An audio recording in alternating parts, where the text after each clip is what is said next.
नमस्कार. लढाई लोकसभेची एक मागोवा या आपल्या इलेक्शन ट्रॅकरमध्ये तुमचं स्वागत. आपल्या इलेक्शन ट्रॅकरचा आज चौथा दिवस आहे. तुम्हाला माहिती आहे सोमवारपासून आपण या ट्रॅकरला सुरुवात केली. पहिल्यांदा पूर्व भारत बघितला, दुसऱ्या दिवशी दक्षिण भारत, बुधवारी म्हणजे काल आपण बघितलं महाराष्ट्रासह पश्चिम भारत आणि आज आपण जाणार आहोत देशामध्ये अतिशय महत्त्वाच्या असलेल्या उत्तर भारतामध्ये. उत्तर प्रदेश पासूनच आपण आज सुरुवात करणार आहोत. पण हा सगळा सर्वे बघण्याआधी बघूया या सर्वेच्या मुख्य हेडलाईन्स.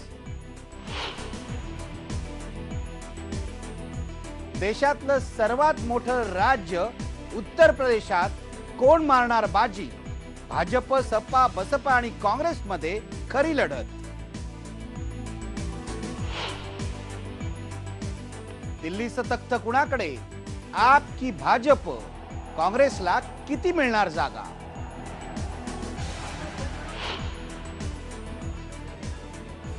राजस्थानात विधानसभेप्रमाणे लोकसभेतही चालणार का वसुंधरा राजेंचा करिश्मा? काय आहे जनतेचा कौल? आणि पंजाब, हरियाणा, हिमाचल प्रदेशात कोण आहे आघाडीवर? काँग्रेस, भाजपा की आम आदमी पक्ष?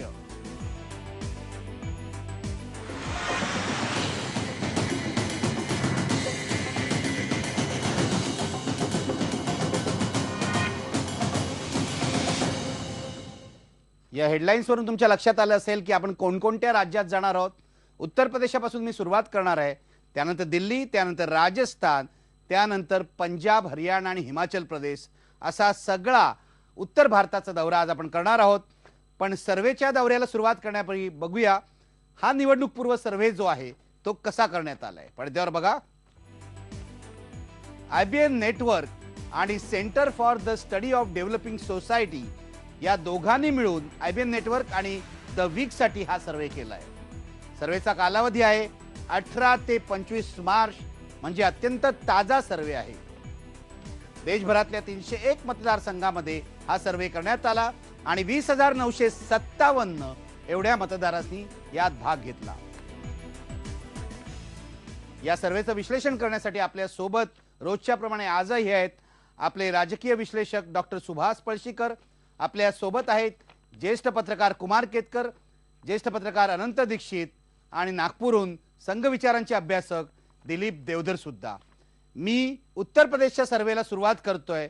पहिल्यांदा बघूया आज निवडणुका झाल्या तर कोणत्या पक्षाला किती टक्के मतं मिळू शकतात. पडद्यावर बघा. भारतीय जनता पक्ष आणि अपना दल युतीला आज निवडणुका झाल्या तर 36% मतं मिळू शकतात.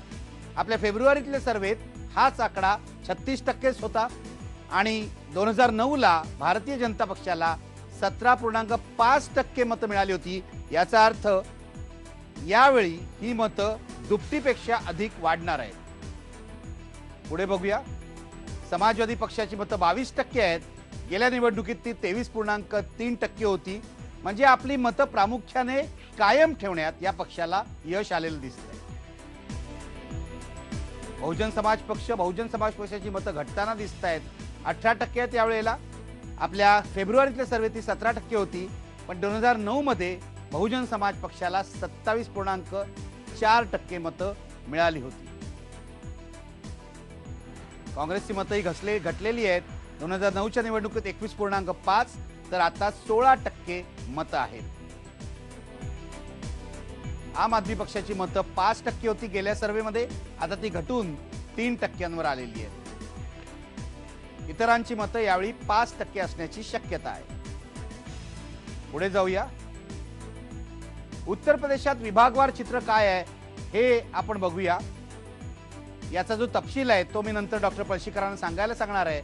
पण पश्चिम उत्तर प्रदेश इथे विरोधकांच्या मतामध्ये विभागणी झाल्यामुळे त्याचा फायदा भाजपला मिळणार आहे. रुहेलखंड, समाजवादी पक्ष आणि भाजपमध्ये इथे चुरशीची लढत आहे. अवध प्रांतामध्ये भाजपला आघाडी मिळणार आहे, काँग्रेस दुसऱ्या क्रमांकावर आहे.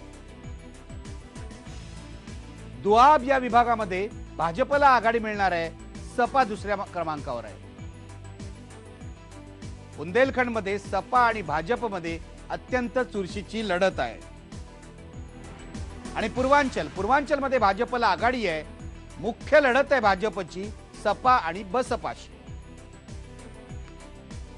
आता पुढे जाऊया. उत्तर प्रदेशच्या राजकारणात जात हा नेहमी महत्वाचा मुद्दा राहिलेला आहे.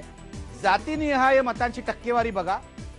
उच्च जातीमध्ये जिथे भाजपचा नेहमीच एक पाया होता, भाजपला 58% मतं मिळतील. उच्च जातीतला मतदार आजही प्रामुख्याने भाजपबरोबर दिसतोय. नंबर 2 वर काँग्रेस आहेत 17% मतं, सपाला 8% आणि बसपाला 60%. यादव मतदारांमध्ये समाजवादी पक्ष पहिल्या नंबरवर आहे 55%, भाजपला 28%, काँग्रेसला 8% आणि बसपाला 1%. इतर ओबीसी मध्ये भाजप 48%, सपा 18%, काँग्रेस 18% आणि बसपा 14%. जाटांमध्ये भाजपला 17%, सपाला 8%, लक्षात घ्या बसपाला 60% आणि काँग्रेसला 60%. इतर दलितांमध्ये भाजपला 29%, सपाला 8%, बसपाला 23% आणि काँग्रेसला 25%. मुस्लिम मतं अजूनही प्रामुख्याने 3 पक्षात विभागलेली दिसत आहेत. उत्तर प्रदेशात सपाला 34%, बसपाला 23% आणि काँग्रेसला 21%, भाजपला 11%. पुढे जाऊया. मुझफ्फर नंतर दंगली नजरची परिस्थिती जी आहे ती समाजवादी पक्षाच्या सरकारने नीटपणे हाताळली का? त्या कामगिरीवर तुम्ही समाधानी आहात का? समाधानी असणाऱ्यांची संख्या 37% आहे. मुस्लिमांमध्ये हाच आकडा 45% आहे. असमाधानी म्हणणारे 50% लोक आहेत. मुस्लिमांमध्ये हेच लोक 39% आहेत. सांगता येत नाही असं म्हणणारे 13% आणि मुस्लिमांमध्ये 16% आहेत. पुढे जाऊया. या दंगलीसाठी कोण जबाबदार आहे? समाजवादी पक्षाचे 40% लोक म्हणतात, भाजप 13%, बहुजन समाज पक्ष 3% आणि काँग्रेस 4%. इतरांना 3% लोक दोष देत आहेत. आता आपण चर्चेला सुरुवात करूया. मी जाणार आहे आधी पळशीकरांकडे.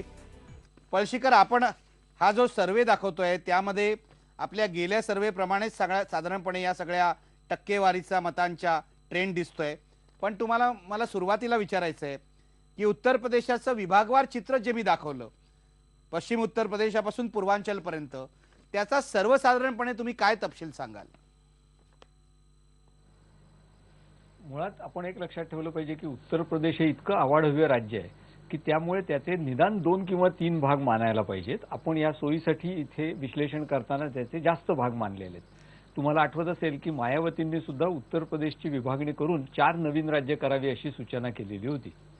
याच्यापैकी पश्चिम उत्तर प्रदेशचा जो भाग आहे तो मुख्यतः ज्याला आपण म्हणूयात पंजाब हरियाणाच्या जवळ असलेला आणि त्यामुळे जाट प्रबल असलेला असा प्रदेश आहे. आणि जाटांना अलीकडेच आरक्षण जाहीर करून आणि ओबीसीमध्ये त्यांचा समावेश करून केंद्र सरकारने असा प्रयत्न केलेला आहे की काही प्रमाणात का होईना जाटांचा आपल्याकडे रोख वळेल. पण त्याचबरोबर जी गुंतागुंत तिथे झालेली आहे उत्तर प्रदेशामध्ये ती मुख्यतः चरण सिंगांच्या काळापासून याच भागामध्ये जाट आणि मुसलमान यांच्यामध्ये एक प्रकारचं व्यावहारिक सौहार्द तयार झालेलं होतं. ते आत्ता अचानकपणे मोडकळीला आलेलं आहे आणि तिथे दंगली झालेल्या आहेत. आणि त्यामुळे भारतीय जनता पक्षाला मोठ्या प्रमाणावर फायदा आपल्याला तिथे मिळताना दिसतो. अयोध्येच्या जवळचा बाकीचा इकडचा जो सगळा भाग आहे अवध आणि दोआबचा, तो पूर्वापारपासून म्हणजे 91 पासून आपल्याला असं दिसेल की भारतीय जनता पक्षाची ती एका अर्थाने मोठा बालेकिल्ला असलेला तो भाग आहे. आणि त्यामुळे तिथे भारतीय जनता पक्ष पुढे आहे यात काही विशेष नाहीये. विशेष जे आहे ते बुंदेलखंडामध्ये आहे. बुंदेलखंड आणि मध्य प्रदेशचा उत्तरेचा भाग हे एकमेकांना लागून आहेत आणि साधारणपणे त्या दोन्हीमध्ये एकाच प्रकारचा ट्रेंड असतो हे खरं आहे. पण तरी सुद्धा बुंदेलखंडाचं वैशिष्ट्य असं आहे की तिथे बहुजन समाज पक्षांनी बऱ्यापैकी यश याच्यापूर्वी मिळवलेलं आहे. आत्ताच्या आपल्या सर्वेक्षणात असं दिसतंय की तिथे भाजपची आघाडी आहे. आणि त्याचा अर्थ असा होतो की बहुजन समाज पक्षाची मतं जी कमी होत आहेत ती त्यांच्या स्वतःच्या बालेकिल्ल्यात मतं कमी होत आहेत आणि त्यामुळे त्यांच्या जागांवरती त्याचा निश्चितपणे परिणाम होऊ शकेल. मात्र सामाजिक जुळणी जर पाहिली आपण तर जाटव हे अजूनही बहुजन समाज पक्षाच्या पाठीमागे, तर मुख्यतः उच्च जाती या भाजपच्या पाठीमागे आणि यादव समाज हा मुलायम सिंग यादवांच्या पाठीमागे अशा प्रकारची ही विभागणी आपल्याला झालेली दिसते. आणि त्याचा एक सरळ अर्थ असा दिसतो की या चर्चेत कुठेही भारतीय जनता पक्ष किंवा बहुजन समाज पक्ष किंवा मुलायम सिंगांचा समाजवादी पक्ष हे जरी आले तरी काँग्रेस मात्र येत नाही. म्हणजे काँग्रेसला कोणताही एक विशिष्ट सामाजिक आधार तिथे राहिलेला नाही आणि भौगोलिक आधार सुद्धा राहिलेला नाही असा त्याचा अर्थ होतो. कुमार केतकर, मोठा गेन भाजपला गेल्या च्या तुलनेत यावेळेला झालेला आहे. तुम्ही जर बघितलं तर भाजपला 17.5% मतं होती 2009 मध्ये, 36% त्यांनी मजल गाठलेली आहे. हा बदल जो झालाय तो कशामुळे झालाय असं तुम्हाला वाटतं? मला वाटतं निखिल, आपण एक गोष्ट लक्षात घेतली पाहिजे की साधारणपणे 1984 पर्यंत असं भौगोलिक आणि सामाजिक विभाजन उत्तर प्रदेशचं झालेलं नव्हतं. 1971 मध्ये त्यावेळेला 85 जागा होत्या, कारण त्यावेळेला उत्तराखंड उत्तर प्रदेशमध्ये होता. त्या 85 जागांपैकी बहुतांश जागा इंदिरा गांधींच्या गरिबी हटाव घोषणेमुळे त्यांच्याकडे आल्या. 1977 मध्ये तशाच बहुतांश जागा जनता पक्षाकडे गेल्या. पुन्हा 1980 मध्ये 60 पेक्षा जास्त जागा इंदिरा गांधींकडे आल्या आणि 84 मध्ये तर पुन्हा राजीव गांधींना 85च्या 85 जागा मिळाल्या. म्हणजे तोपर्यंत असं सामाजिक आणि विभागीय अशा प्रकारचं मतांचं विभाजन आपल्याला झालेलं आढळत नाही. मग नेमकं हे नंतर कधी सुरू झालं तर आपल्याला लक्षात येईल की 1990 मध्ये ज्या वेळेला विश्वनाथ प्रताप सिंग यांनी मंडल आयोग लागू केला तेव्हापासून हा सगळा जो प्रदेश आहे, उत्तर प्रदेश असेल, बिहार असेल किंवा एकूण उत्तर भारत असेल, तो ह्या नव्या अस्मितांमुळे, नव्या जातीय सामाजिक विभाजनांमुळे असा पुढे आला आणि तो राजकीयदृष्ट्या पुढे आला. कारण त्यावेळेला त्यांना आपलं राजकीय प्रतिनिधित्व त्या जातीच्या माध्यमातून आणि त्या प्रदेशाच्या माध्यमातून करता येण्याची शक्यता निर्माण झाली. आणि म्हणून तुला लक्षात येईल की 1989 मध्ये ज्यावेळेला राजीव गांधींचा पराभव झाला तो विश्वनाथ प्रताप सिंग त्यावेळेला पंतप्रधान झाले 1989च्या डिसेंबरमध्ये, तेव्हापासनं हे सगळं जातीय समीकरण बदलत होतं. वस्तुतः 1977 मध्ये जनता पक्षाचं राज्य आल्यानंतर 78 मध्ये चरण सिंगांच्या पुढाकारामुळे हा मंडल आयोग नेमला गेला होता. परंतु 1978 ते 1989 नुसार शेल्फावरती धूळ खात पडला होता आणि 1989ला हे पहिलं विभाजन झालं आणि 1990 नंतर तर त्या विभाजनाला एक प्रकारची शास्त्रीयताच प्राप्त झाली आणि अशा प्रकारे विभाजनाचं वर्णन आपण करू शकतोय. ते सगळं 1990 नंतर आहे, म्हणजे गेल्या 20-24 वर्षातलं आहे. आणि आता ते ज्याला स्टॅबिलाइज म्हणतात, म्हणजे स्थिरावलेले आहेत. हे अशा प्रकारे म्हणजे भारतीय जनता पक्ष सुद्धा वाढायचं कारण ह्या सगळ्या पार्श्वभूमीवरती ज्यावेळेला हिंदू कन्सॉलिडेशन वेगळ्या पद्धतीने सुरू झालं त्यावेळेला म्हणजे निरनिराळ्या प्रकारच्या अस्मितांचं राजकारण हे आता आपल्याला इथे झालेलं दिसतंय. त्याच्यातच एक हिंदू अस्मिता आहे, यादव अस्मिता आहे, दलित अस्मिता आहे, जाट अस्मिता आहे, भूमिहारची अस्मिता आहे. अशा सगळ्या अस्मितांचं हे राजकारण आहे. आणि प्रत्येक अस्मितेने जर आपला राजकीय पक्ष किंवा आपली राजकीय संघटना निर्माण केली आणि त्याच्या आधारे आघाड्या बांधायला सुरुवात केली तर कशा प्रकारचं राजकारण इथे होऊ शकतं, त्याला एक प्रकारचं अराजकी राजकारण म्हणता येईल. किंवा त्यांनी जर सामंजस्याने एकत्र यायचा प्रयत्न केला तर ते सामंजस्याचं पण राजकारण येऊ शकेल. परंतु प्रत्यक्षात मात्र 89 पासून ते आत्तापर्यंत आपल्याला हे मंडल कमंडलमध्ये 92 मध्ये झाल्यानंतर मुख्यतः अराजकाचं राजकारण दिसतंय. ह्याच्यातनं नक्की CSDSचा सर्व्हे जरी बऱ्याच अंशी बरोबर असला तरी ह्या प्रकारच्या जातीय गणितांमध्ये फर्स्ट पास्ट पोस्ट सिस्टीममध्ये कोणत्या अस्मिता कशा प्रकारे पुढे जातील, कोणत्या पक्षाच्या माध्यमामार्फत हे जरी सांगता येत नसलं तरी काँग्रेसची पिछेहाट मात्र त्यांना कोणताही सामाजिक आणि प्रादेशिक भौगोलिक विभाग नसल्यामुळे त्यांची पिछेहाट एवढे एकच खात्रीलायक निष्कर्ष आपण काढू शकतो. पळशीकर, मला आता या जातीय गणिताकडेच यायचं आहे. हे जे आपण दाखवतोय जातीनिहाय मतांची टक्केवारी, यामध्ये उच्च जाती भाजपबरोबर आहेत 58%, यामध्ये काही आश्चर्य नाहीये. पण इतर ओबीसी आणि इतर दलितांमध्ये भाजपने खूप गेन केलेला दिसतोय, खूप त्याच्यामध्ये त्यांची मिळकत दिसते.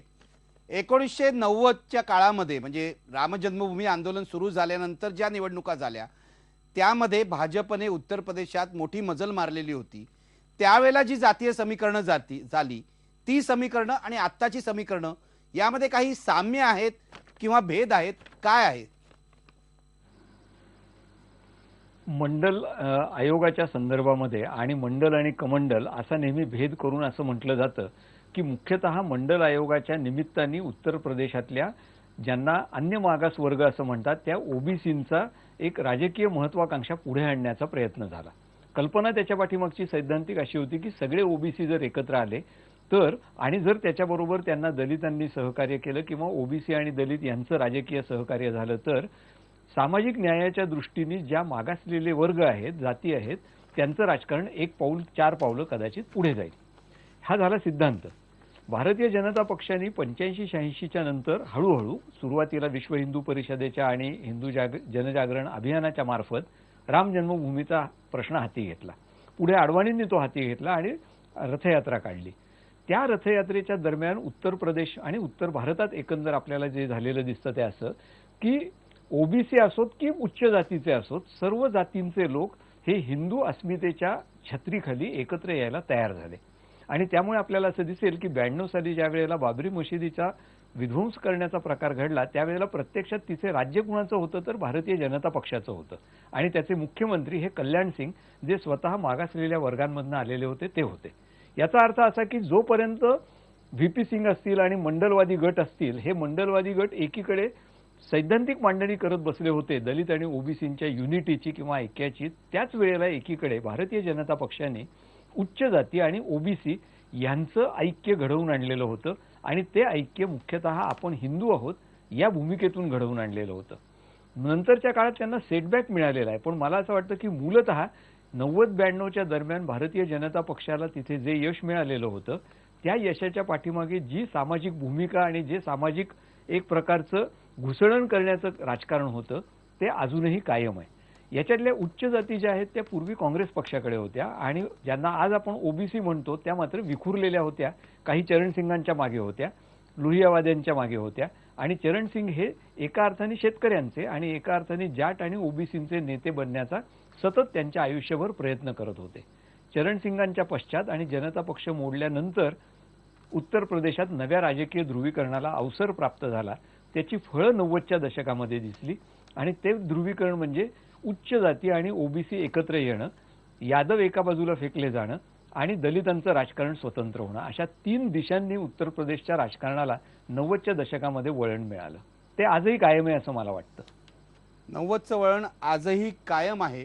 मी आता एक ब्रेक घेणार आहे, पण ब्रेक नंतर मला पळशीकरांना आणि इतर पाहुण्यांना हेही विचारायचं आहे, 90चं जर हे जातीय समीकरणाचं वळण कायम असेल तर त्यावेळेला राम मंदिराचा प्रश्न होता, त्या प्रश्नाची या निवडणुकीमध्ये नेमकी काय भूमिका आहे?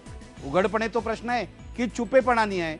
याचं उत्तर मला त्यांच्याकडून घ्यायचं आहे. पण आता घेऊया एक ब्रेक आणि ब्रेक नंतर पुन्हा भेटूया.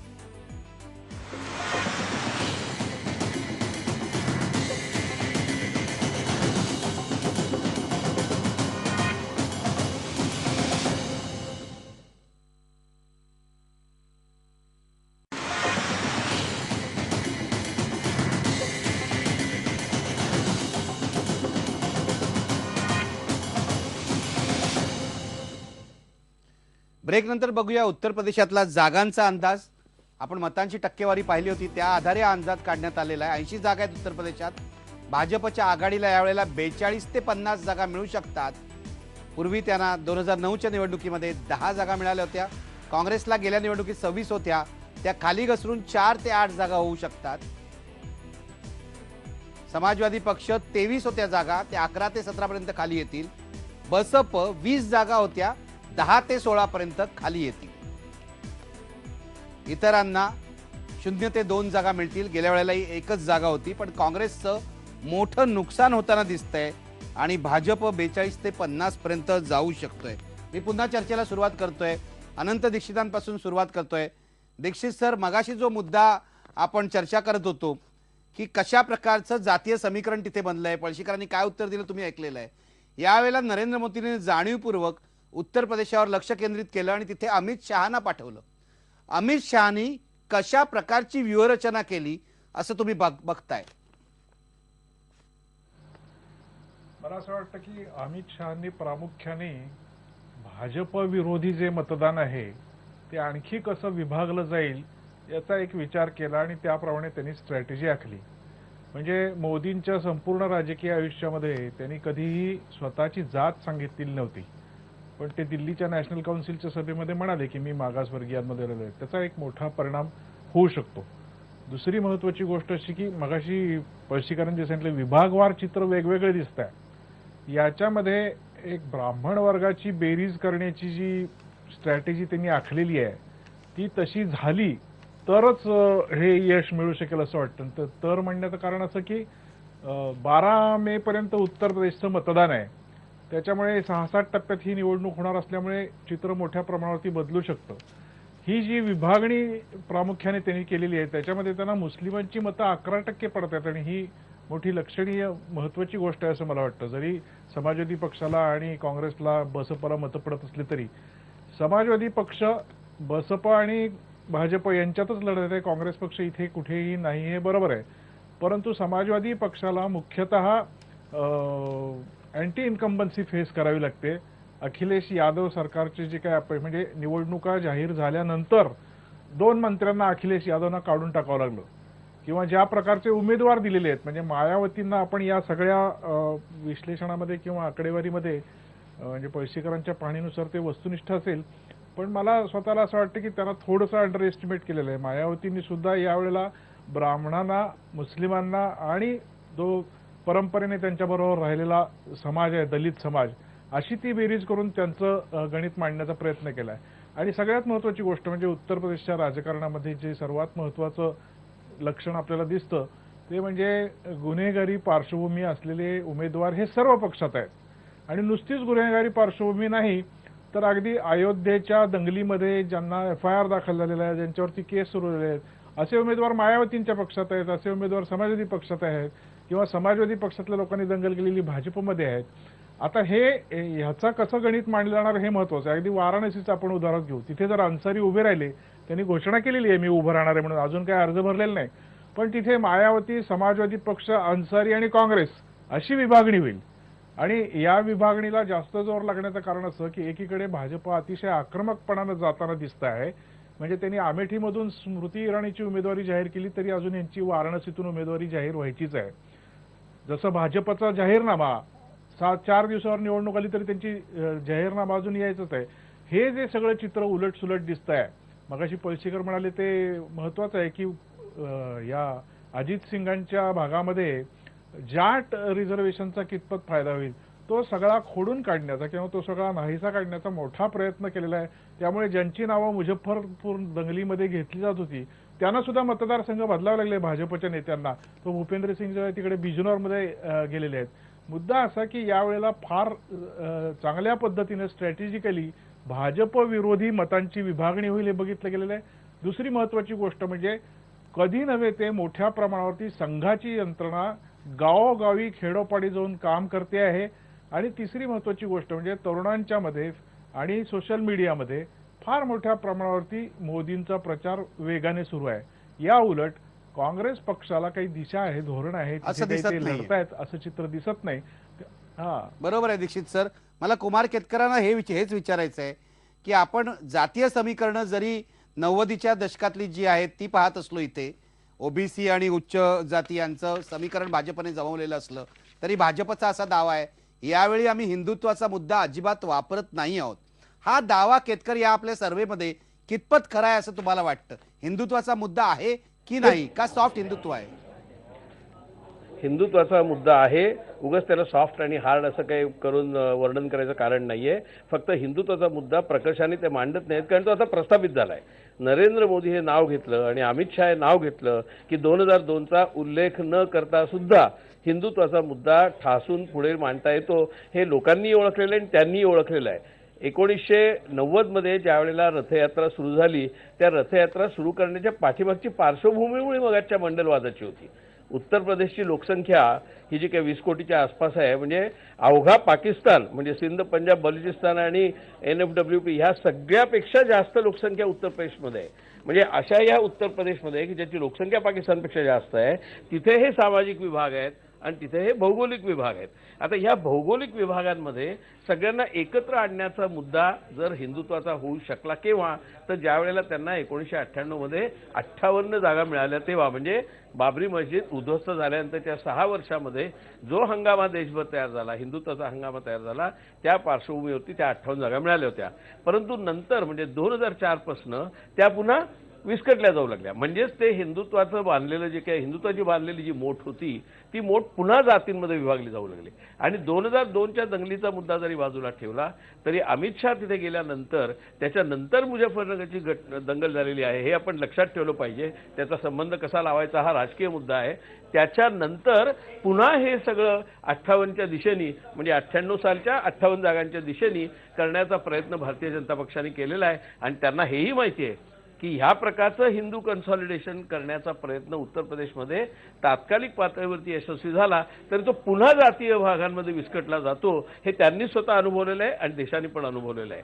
काँग्रेसला इथे जमत नाही याचं साधं कारण असं, काँग्रेसनी कायमपणाने अमरेला ज्याला म्हणतात म्हणजे एक प्रकारची छत्री सर्व समाज घटकांना एकत्र आणण्याची भूमिका घेतलेली असल्यामुळे ज्या वेळेला ह्याचं अशा प्रकारचं विभाजन झालं समाजाचं आणि भौगोलिकतेचं त्यावेळेला काँग्रेसला एकदम कळलं की आपण याच्यामध्ये कुठे आहोत आणि म्हणून तो मंडल आणि कमंडल वादा या वादामध्ये काँग्रेस पूर्णपणे हरवून गेली आणि तेव्हापासून काँग्रेसला पुन्हा जम बसवणं हे अतिशय कठीण गेलेलं आहे. आणि जरी काँग्रेस हा बराच काळ म्हणजे अत्यंत दीर्घ काळ हा उत्तर प्रदेशमधला प्रमुख पक्ष होता तरी उत्तर प्रदेशमधूनच तो उखडला जाण्याचं कारण ह्या प्रकारचं मंडलवादाचं आणि त्या मंडलवादाचं कमंडलवादाचं आणि पुन्हा कमंडलवादातून मंडलवादाचं राजकारण केलं गेलं हे त्याचं मुख्य कारण आहे. मी ब्रेक घेणार आहे पण ब्रेक पूर्वी मला दिलीप देवधरांकडे जायचं आहे. दिलीप देवधर, मोदी म्हणतात मी विकासाचा मुद्दा मांडतोय पण कुमार केतकर आता जे म्हणाले किंवा दीक्षित सर जे म्हणाले त्याप्रमाणे हिंदुत्वाचा मुद्दा आहे तो अंडरकरंट असेल पण आहे हे तुम्हाला मान्य आहे का? आणि दुसरी गोष्ट म्हणजे संघाची यंत्रणा कामाला लागली आहे अमित शहांबरोबर म्हणजे नेमकं काय झालंय? आपल्याला ठराविक साच्यातली उत्तरं ऐकायला मिळाली जी 10-20 वर्ष भारताच्या वृत्तपत्रामध्ये आणि टीव्हीमध्ये मिळतात. आपल्याला या सर्वेतनं एक लक्षात आलंय की मोठ्या प्रमाणामध्ये भाजप यश मिळवत आहे. तर मी इन रिअल काय घडलं याचं एक सायंटिफिक अनालिसिस आपल्यापुढे मांडतो आणि आपण फ्रेश विचार करणारे असल्यामुळे त्याच्यावर लक्ष द्याल असं मला वाटतं. स्वर्गीय डॉक्टर भाल भोये आपल्याला माहिती आहे त्यांचं पॉलिटिकल सायन्सचं टेक्स्टबुक महाराष्ट्राच्या सर्व विद्यापीठांमध्ये शिकवलं जातं. त्या टेक्स्टबुकमधला एक पीस असा आहे की 1980 सालापासून म्हणजे जेव्हा इंदिराजींचा नवा अवतार झाला इंदिराजींनी 80 ते 84 हिंदू कम्युनलिझमचा वापर केला हे डॉक्टर भाल भोये लिहितात आहे. आणि इंदिराजींनी 84 पर्यंत एक मोठं जिंकण्याचं वातावरण निर्माण केलं. आता डॉक्टर भोये पुढे म्हणतात की 84ला इंदिराजींची हत्या झाल्यानंतर हिंदू कम्युनल पॉलिटिक्स राजीव गांधींनी 5 वर्ष वापरलं. तर या हिंदू कम्युनल पॉलिटिक्सला हिंदू कम्युनल पॉलिटिक्स म्हणतोय भाल भोये म्हणतात ते मी त्यांना कोट करतोय. याला 89ला हिंदू कम्युनल पॉलिटिक्सनी अडवाणींनी उत्तर दिलं आपण कम्युनलला कम्युनल म्हटलं पाहिजे. म्हणजे राजीव गांधी आणि इंदिरांचं जे हिंदू कम्युनल पॉलिटिक्स होतं त्याला अयोध्या आंदोलनातून उत्तर देण्यात आलं. ते उत्तरही देण्यात आलं याची पार्श्वभूमी सांगतो. तेव्हा नागपूरला काँग्रेस आयचे खासदार होते बनवारीलाल पुरोहित. त्यांच्या मार्फत राजीव गांधीजींच्या प्रमुख प्रतिनिधींच्या RSSच्या बॉसेस बरोबर 2 सिक्रेट सिटिंग झाली जी पुरोहित आपल्याला सांगू शकतील. ती सिटिंग होती की अयोध्या तुम्हाला देतो 89चं पूर्ण संघ परिवाराचं मतदान आम्हाला द्या. आणि गमतीचा भाग संघाचे बॉसेस श्रद्धेपोटी हो सुद्धा म्हणाले होते. हे 89चं हिंदू कम्युनल पॉलिटिक्स. त्याचबरोबर राजीव गांधींनी 89ला मिझोराममध्ये आपल्या मॅनिफेस्टोमध्ये बायबलचा वापर करून बायबलप्रमाणे जर आम्ही मिझोराममध्ये सत्तेत आलो तर राज्य करू असं एक ख्रिश्चन कम्युनल पॉलिटिक्स सुरू केलं. आणि 89लाच राजीव गांधींनी शहाबानो केसच्या निमित्ताने मुस्लिम कम्युनल पॉलिटिक्स सुद्धा ते खेळले. तर multi communal politics Rajiv Gandhi खेळले आणि त्या मल्टी कम्युनल पॉलिटिक्सचा एक इफेक्ट असा झाला की दलित मायावतींकडे अल्टिमेटली गेले, मुसलमान मुलायम यांच्याकडे गेले आणि हिंदू नेहरू डायनास्टीमुळे गांधी डायनास्टीमुळे संघ परिवाराकडे कन्सॉलिडेट झाले. हा जर एक बेस लक्षात घेतला तर आपण पुढे जाऊ. नंतर आले काँग्रेसचे पंतप्रधान नरसिंहराव. नरसिंहरावांच्या स्ट्रॅटेजिक प्लॅन प्रमाणे मी बाबरी मशीद म्हणणार नाही कारण की जिथे मशिदीत त्याला एक सिस्टीम आहे पावित्र्य असतं. बाबरी ढाचा म्हणेन तर बाबरी ढाचा जो पाडला गेला याच्यामध्ये नरसिंहरावांचा किती वाटा आहे हे यूपीतल्या मुसलमानांना पूर्ण माहिती आहे. तर अल्टिमेटली घडलं असं की बाबरी ढाचा पाडला गेला. कोणी पाडलापेक्षा कोणी पडू दिला हा मुद्दा महत्वाचा आहे. आणि नंतर जे नरसिंहरावांचं 5 वर्ष पॉलिटिक्स झालं त्याच्यानंतर आपण आता प्रेझेंट फेजला येऊया. 2002ला जे काय घडलं ते घडल्यानंतर ते अत्यंत उत्कृष्ट रीतीने नरेंद्र मोदी नावाच्या सेक्युलर लीडरनी अंमलात कंट्रोलमध्ये आणलं. पण तिथे जे गोधराचं कारसेवक जाळण्याचं जे सांप्रदायिक राजकारण, मुस्लिम सांप्रदायिकतेचं राजकारण खेळलं गेलं होतं, त्याला एवढा सर्व लोकांनी भारतातल्या ज्यांना मुस्लिम कम्युनलिझम डोक्यावर घ्यायचं असतं त्यांनी एवढा त्याला जोर दिला, एवढी शक्ती दिली, तरी सुद्धा सेक्युलर नरेंद्र मोदींनी 2002ची दंगल अल्टिमेटली क्विकली कंट्रोलमध्ये आणली. दिल्लीमध्ये 4 दिवस मिलिटरी नव्हती, इथे पहिल्याच दिवशी मिलिटरी आली. दिल्लीमध्ये एकही हिंदू मारला नाही गेला. हिंदू कम्युनल लोकांनी शीख मारले काँग्रेसच्या, पण इथे 300-350 हिंदू पोलिसांकडनं मारले गेले. तर कुमार केतकर जे आज हजर आहे त्यांना माहित आहे, त्यांच्या माझ्या अनेकदा गप्पा झाल्या, त्यांच्या लक्षात आलं, त्यांना अभ्यासातून लक्षात आलं की नरेंद्र मोदी 2002 मध्ये सेक्युलर पॉलिटिक्स खेळून चुकला आणि भारतीय पत्रकारांचा, विद्वानांचा त्यांच्याबद्दलचा अंदाज चुकला. गंमत अशी होती की प्रवीण तोगडी आणि नरेंद्र मोदी पटत नाही हे मीडिया रंगवून सांगत होतं, पण जे सत्य होतं. आणि त्याच वेळेला नरेंद्र मोदी आणि प्रवीण तोगडी यात भेद असून सुद्धा बरोबर आहे देवधर, पण उत्तर प्रवीण प्रदेशातल्या आताच्या राजकारणाशी याचा काय संबंध आहे? उत्तर प्रदेशातल्या आताचं राजकारण आणि या सगळ्या संबंध काय? संबंध हा आहे की मीडियामध्ये अमित शहा आणि नरेंद्र मोदी बद्दल जो गैरसमज आहे तो आजही कंटिन्यूड आहे. पण अभ्यासक म्हणून कुमार केतकरांच्या मनातले ते गैरसमज दूर झाले. त्यामुळे 2007ला मौत का सौदागर ही भाषा काँग्रेसने वापरली. घडलं काय की सेक्युलर हिंदू नरेंद्र मोदींना कम्युनल हिंदूंची मतं फुकट मिळाली, याचं डिस्क्रेडिट काँग्रेसला जातं. आणि त्याच्यामुळे कुमार केतकरांसारख्या हुशार आणि जाणकार लोकांनी काँग्रेसवाल्यांना अवेअर केलं.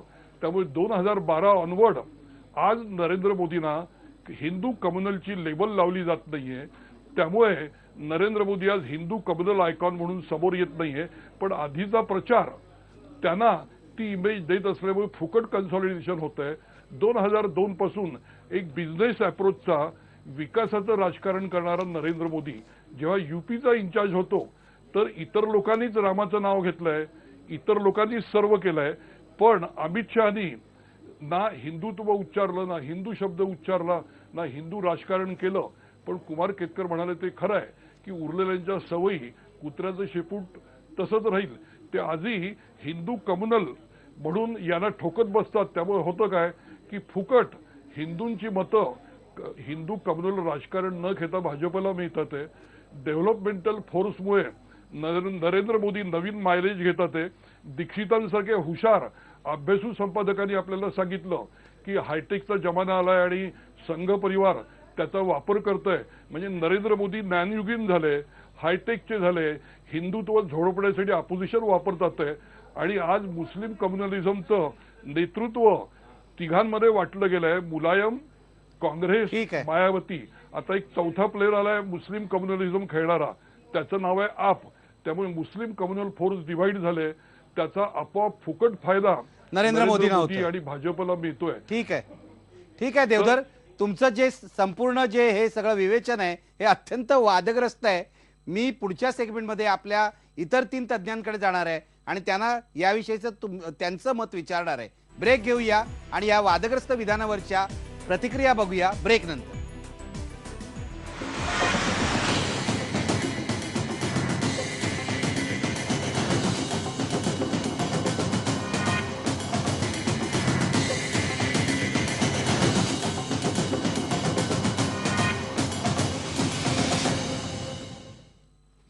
उत्तर प्रदेशातल्या राजकारणावर एक वेगळी कमेंट केली होती मगाशी दिलीप देवधरांनी.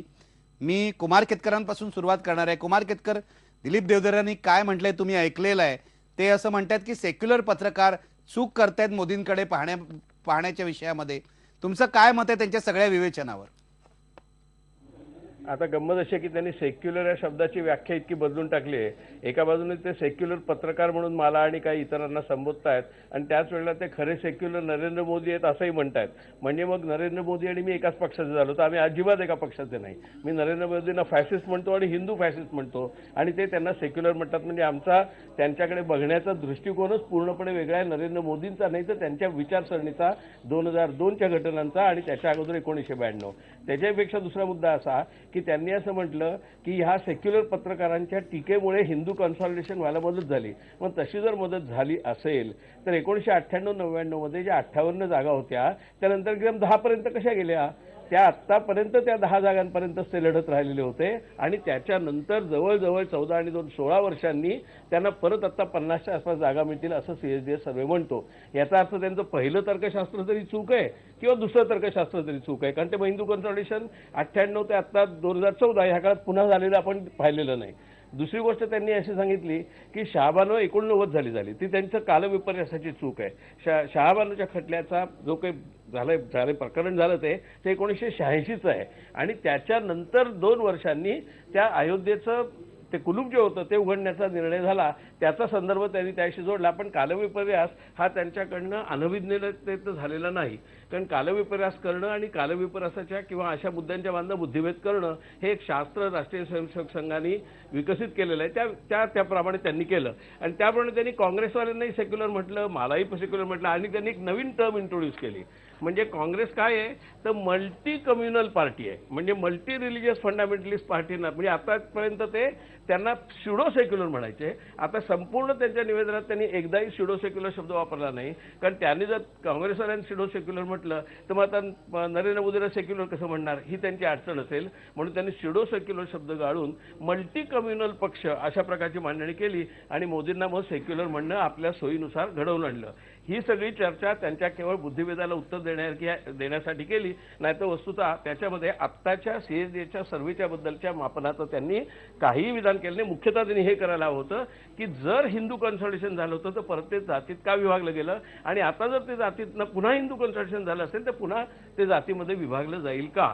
आणि अमित शहा हे मुझफ्फरनगर आणि अमित शहा यांचा जो संबंध जोडला गेला आहे तो अर्थातच कशामुळे जोडला गेला आहे त्यांनाही माहिती आहे, सगळ्यांनाच माहिती आहे. त्याच्यासाठी अधिक पुढं करण्याची गरज नाही. या पार्श्वभूमीवरती आपण दिलीप देवधरांच्या सर्व चिंतनाचा आणि सर्व त्यांनी जे काही मांडणी केली प्रवचनात्मक, त्या प्रवचनातल्या चुकीचे संदर्भ देऊन त्यांनी जे मांडणी केली त्याचा आपण समाचार घेतला पाहिजे. परंतु टीव्हीच्या या चर्चेमध्ये ती वेळ नाही आणि ते बरोबरही नाही, कारण आपला विषय आहे CSDS आणि त्याचा उत्तर प्रदेशच्या संबंधात त्यांनी काढलेलं निष्कर्ष.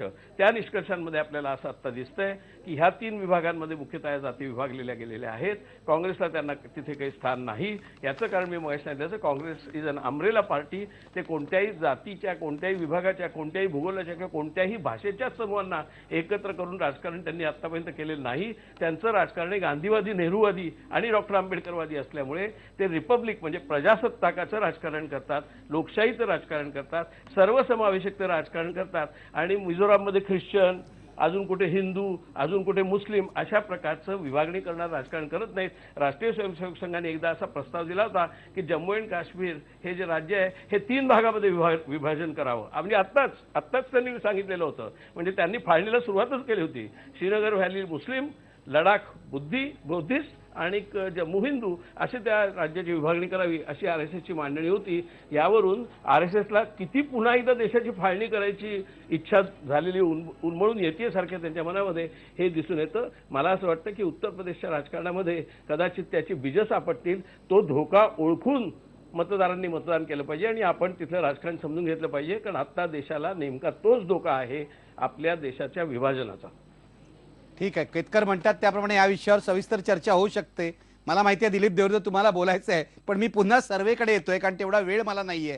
दीक्षित सर, उत्तर प्रदेशातल्या या परिस्थितीकडे तुम्ही कसं बघताय?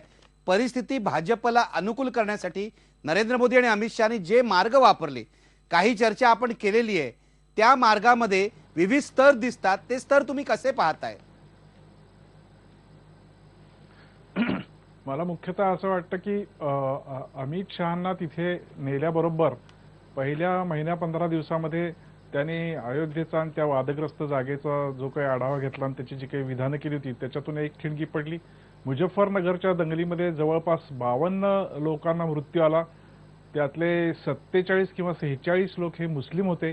त्यामुळे मुलायम सिंग आणि त्यांचं सरकार हे मुस्लिमांचं संरक्षण करण्यास समर्थ नाही अशा प्रकारचा प्रचार करण्यामध्ये त्यांना यश आलं. आणि तिसरी महत्त्वाची गोष्ट म्हणजे मुझफ्फरनगरमध्ये हिंदू विरुद्ध जाट असा काही संघर्ष निर्माण झालेला नव्हता. तो मुस्लिम विरुद्ध जाट असाच निर्माण झालेला होता. त्यामुळे त्याचाही फायदा घेण्यामध्ये त्यांना यश आलेलं आहे. आणि सर्वात महत्त्वाची गोष्ट म्हणजे ज्या प्रकारचा प्रचाराचा धडाका त्यांनी गेल्या 3-4 महिन्यामध्ये रावलेला आहे आणि दुसऱ्या बाजूने मुलायम सिंगांची प्रतिमा, अखिलेश यादव यांच्यावरती होणारी टीका, या सगळ्या पार्श्वभूमीवरती त्यांना प्रचारामध्ये आघाडी मिळालेली आहे. अर्थात जी जातीची गणितं मांडली जातात, भूमिहार कुठल्या बाजूला जाणार, उच्चवर्णीय ब्राह्मण कुठल्या बाजूला जाणार, यादव कुठल्या बाजूला जाणार, अगदी ठाकूरांचं सुद्धा राजकारण कसं जाणार आणि भाजपमध्ये सुद्धा जो एक अंतर्गत असंतुष्ट अशा प्रकारचा विभाग आहे तो नेमकं काय करणार हे येत्या 15-3 आठवड्यामध्ये कळेल. साधारण मतदानापूर्वी 48-50 तास ज्या घटना घडतात त्याचा लोकांवरती मोठा प्रभाव असतो. त्या दृष्टीने जर समजा या आकडेवारीप्रमाणे 40च्या पुढे जर भाजपला जागा मिळाल्या तर केंद्रातली दिल्लीची सत्ता त्यांना स्थापन करता येणं शक्य आहे. किंवा 40च्या आत जर ते राहिले तर मग त्यांना फार मोठ्या तडजोडी कराव्या लागतील. त्याच्यासाठीच त्यांनी विविध प्रादेशिक पक्षांशी युत्यांचं धोरण स्वीकारलेलं दिसतंय. परंतु आत्ताच्या घडीला मोदी प्रचाराच्या, भाषणांच्या, आक्रमकतेच्या बाजूने आघाडीवरती आहेत. मी एक ब्रेक घेणार आहे आणि ब्रेक नंतर उत्तर प्रदेशाविषयी चर्चा करणार आहे, पळशीकरांकडे जाणार आहे आणि त्यांना एकूण परिस्थितीचं त्यांचं जे विश्लेषण आहे ते मांडायला सांगणार आहे. ब्रेक नंतर पुन्हा भेटूया.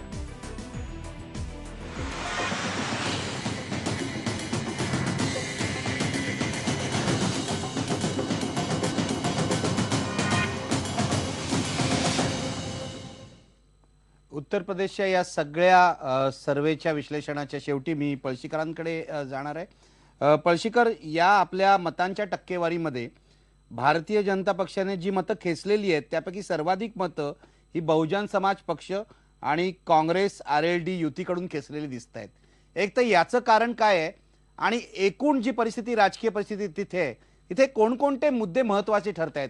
कारण हिंदुत्व आहे का, विकास आहे का, मोदींचं नेतृत्व आहे का, यावर वारंवार चर्चा दिसते. पण नेमके राजकारणात, स्थानिक राजकारणात कोणते मुद्दे महत्त्वाचे ठरत आहेत? एकतर उत्तर प्रदेश हे इतकं आवाढव्य आणि विस्कळीत झालेलं राज्य आहे की तिथे जर एखाद्या पक्षाला 40 किंवा 45 जागांपर्यंत पोचायचं असेल आणि 25-30 टक्क्यांपेक्षा जास्त मतं मिळवायची असतील तर अनेक समाज घटक एकत्र आणणं आवश्यक आहे. मायावतींना ते मागच्या वेळेला जमलं होतं आणि त्यामुळे काही प्रमाणात त्यांना यश मिळालं होतं. पण भारतीय जनता पक्षाला जर ते यश मिळायचं असेल तर मला असं दिसतंय की त्याच्यासाठी किमान पक्षी त्यांना उच्च जाती आणि OBC यांना एकत्र आणणं भाग होतं आणि ते करण्यासाठी परत अप्रत्यक्षपणे असो किंवा प्रत्यक्षपणे असो पण सांप्रदायिक ध्रुवीकरण करण्याला त्यांना पर्याय नव्हता. ते कसं करतायत हा तपशिलाचा भाग आहे. पण त्या सांप्रदायिक ध्रुवीकरणाखेरीज भारतीय जनता पक्ष उत्तर प्रदेशमध्ये यश मिळवू शकत नाही हे लक्षात आल्यानंतर मधल्या 10 वर्षांमधली त्यांची जी नीती होती ती बदलून त्यांनी पुन्हा एकदा तिथे घुसण्याचा आणि आपलं बस्तान बसवण्याचा प्रयत्न सुरू केलेला आहे. दुसरी गोष्ट अशी की त्यांच्या मतांना त्यांना जी मतं मिळत आहेत त्याच्यामध्ये कुठून मतं येत आहेत असं जर पाहिलं तर मला असं दिसतंय की अपना दलाबरोबर त्यांची युती आहे आणि त्यामुळे यादवांच्या एकूण वर्चस्वाला कंटाळलेल्या इतर OBCंचा ओघ हा भाजपकडे येण्याची प्रक्रिया ही पुन्हा सुरू झालेली आहे. मी ह्याचा पुनरुच्चार करीन कारण 90च्या दशकामध्ये सुरुवातीला जेव्हा भाजपला तिथे यश मिळालं त्यावेळेला ते मुख्यतः याच यादवांच्या खेरीजच्या बिगर यादव OBCंच्या मुळे मिळालेलं होतं. त्याचं नेतृत्व कल्याण सिंगांकडे होतं. आता सध्या कल्याण सिंग मागे पडलेले आहेत पण तरी सुद्धा मूलतः ती प्रक्रिया कायम आहे. आणि तिसरा घटक त्यांच्या यशातला जो दिसतो मला तो म्हणजे जरी जाटांना आरक्षणाच्या संदर्भामध्ये काँग्रेसने चुचकारण्याचा प्रयत्न केलेला असला तरी RLD म्हणजे अजित सिंगांच्या पक्षाची एकूण पत त्या भागामधली जी आहे ती अत्यंत कमी झालेली आहे आणि त्यामुळे जाटांची मतं आणि यादवेतर OBCंची मतं आणि उच्च जातींची मतं अशा प्रकारचं एक व्यापक समीकरण तयार करण्याचा भारतीय जनता पक्षाचा तिथे जवळपास यशस्वी प्रयत्न होताना आपल्याला दिसतो. त्यामुळे उत्तर प्रदेशातलं जे यश आहे भारतीय जनता पक्षाचं ते कुमार केतकर म्हणले त्याप्रमाणे क्षणिक जरी असण्याची शक्यता असली तरी सुद्धा आजच्या घडीला भारतीय जनता पक्षाला सत्तेपर्यंत पोहोचण्यासाठी सगळ्यात क्रुशल आहे। याचं कारण पूर्व आणि दक्षिण भारतामध्ये घुसायला त्यांना फारशी जागा नाहीये आणि त्यामुळे जी दोन मोठी राज्य आहेत उत्तर प्रदेश आणि बिहार त्यांच्यावरती त्यांची सगळी मदार आहे। शेवटचा मुद्दा जो आहे त्यांच्या यशाच्या संदर्भातला तो असा आहे की अखिलेश यादव आणि समाजवादी पक्षाचं तिथलं सरकार यांच्या जितक्या झपाट्याने लोकप्रियता ओसरली ती जर लक्षात घेतली तर भारतीय जनता पक्षाला वाव कसा मिळाला। कारण शेवटी राजकारणामध्ये तुमची व्यूहरचना आणि त्याच वेळेला अनुकूल परिस्थिती तयार असणं या दोन्ही गोष्टी एकत्र याव्या लागतात। मला वाटतं भारतीय जनता पक्षाच्या बाबतीमध्ये उत्तर प्रदेशात आणि कदाचित आणखीनही इतर ठिकाणी नेमकं हे घडतंय की अनुकूल परिस्थिती आहे। मागच्या वेळेला मायावतींचं सरकार इतकं बदनाम झालेलं नव्हतं हे आपण लक्षात ठेवलं पाहिजे। त्याच्या तुलनेने अखिलेश यादवांचं समाजवादी पार्टीचं सरकार जे आहे ते अयशस्वी म्हटलं जात आहे सगळ्या आघाड्यांवर। मायावतींच्या सरकारने काही प्रमाणात तिथे विकासाच्या प्रक्रियेला वेग दिला होता, तेही समाजवादी पक्षाच्या सरकारला जमलेलं नाही। त्यामुळे अनुकूल परिस्थिती आणि चतुर राजनीती यांच्या मिश्रणातून उत्तर प्रदेशमध्ये भाजपला पुढे वाटचाल करणं सध्या तरी शक्य होताना दिसतंय। उत्तर प्रदेशाबाबत इथेच थांबूया, पण ब्रेक नंतर आपण जाणार आहोत दिल्लीकडे। दिल्लीमध्ये अरविंद केजरीवाल आणि त्यांच्या आम आदमी पक्षाची लोकप्रियता कायम आहे का भाजपने मुसंडी मारली आहे हे आपण तपासणार आहोत। ब्रेक नंतर भेटूया।